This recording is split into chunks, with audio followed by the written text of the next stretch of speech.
आइचन ब्लगमा आज एक्सिडेन्ट भएको रहेछ फेरि यहाँ कति ठुलो एक्सिडेन्ट भएछ कि यहाँ फेरि हमालचोकमा मैले फेरि भर्खर थाहा पाएको।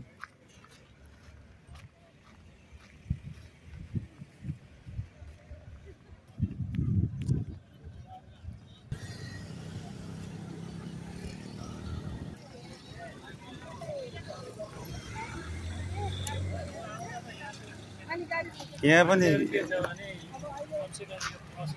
यहाँ चाहिँ लैसकेको अवस्था आइछ है।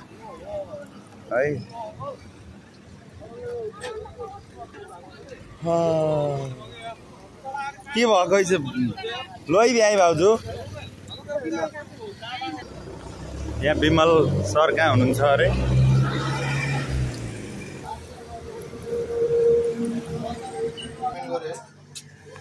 बेचारा भाइलाई यस्तो भएछ।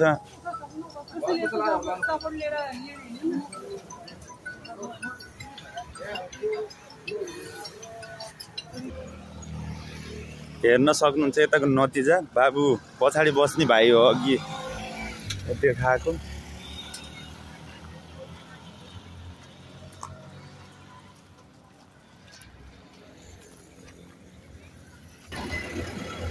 ठ्याक्कै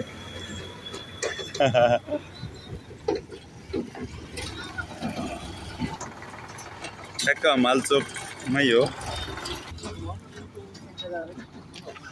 नम्बरै भएछ है।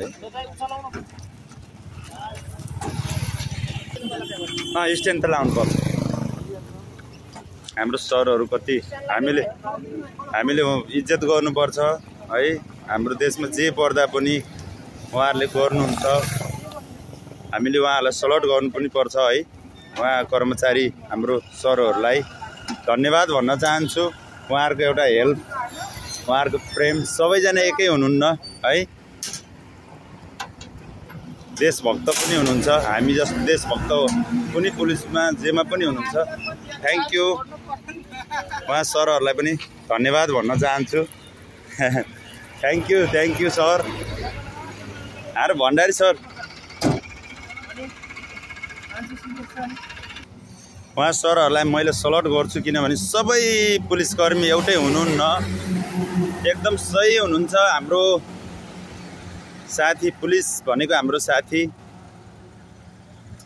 धेरै धेरै सहयोग गर्नुभयो। थ्याङ्क यू, धन्यवाद भन्न चाहन्छु उहाँहरूलाई है। पनि सुतेर भर्खर उठेको अवस्था।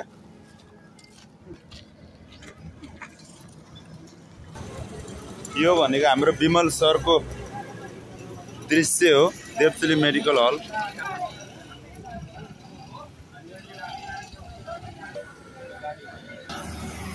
अहिले चाहिँ यो बाटो अब सुनसान भइसकेको छ, गाडीहरू हालेर अब हिँडिसक्नु भएको छ। म पनि अब हेर्न सक्नुहुन्छ ठ्याक्कै हमालचोकको यो चोकमै हो एक्सिडेन्ट भएको। र जो पनि जहाँ पनि हुनुहुन्छ यो बाबुहरू चितवनको हुनुहुन्छ अरे, सेयर गरिदिनु होला होइन। युट्युब च्यानलमा हाल्छु मैले उहाँहरूको